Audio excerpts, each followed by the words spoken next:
this overall, issue of trying to create chaos.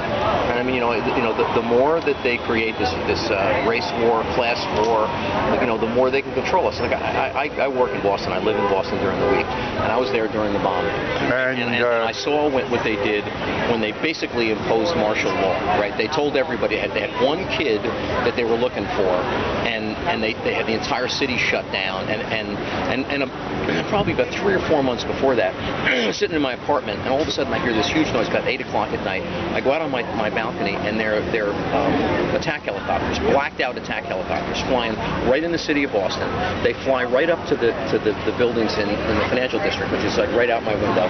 They're sitting there like this, and then just kind of hanging there for a while, and then they take off. Right? So I'm like, what the hell was that? So I sit back down. An hour later, exactly the same thing. This huge noise. I look out my window. There's attack helicopters and another kind of helicopter fly out. They do the same thing. So after this second time, I said, this is just too strange. What the hell's going on? Pick up the phone. I called the police, Boston police. I said, listen, there are these blacked out helicopters, obviously military helicopters, flying maneuvers right over my building and up to the building. What's going on? They said, oh, just 1 minute, and they connect me to the mayor's office. Right.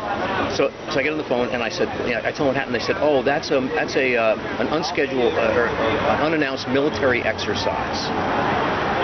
Military exercise. So I started to check this out, and this has happened in many cities or major cities. Oh yeah, indeed. So right out my window, so like 4 times these helicopters flew over, did a maneuver. So what are they preparing for? It was an urban warfare exercise. Urban Shield. It's called Urban Shield. Yeah. What is your feeling on the Boston bombing? Do you think that was a false flag? Yes, I do. I think that whole thing was staged. I mean, there's too many things that don't fit together. There are so many little coincidences that occurred. This whole issue of they found the kid in a boat and without even doing anything, they just they shot holes in the boat. Right. Yeah. There's just too many things. Well, did you personally have any? Did you see anything? No, only heard it all. I mean, I was out of the city in my office when the bomb went off, and I came right back.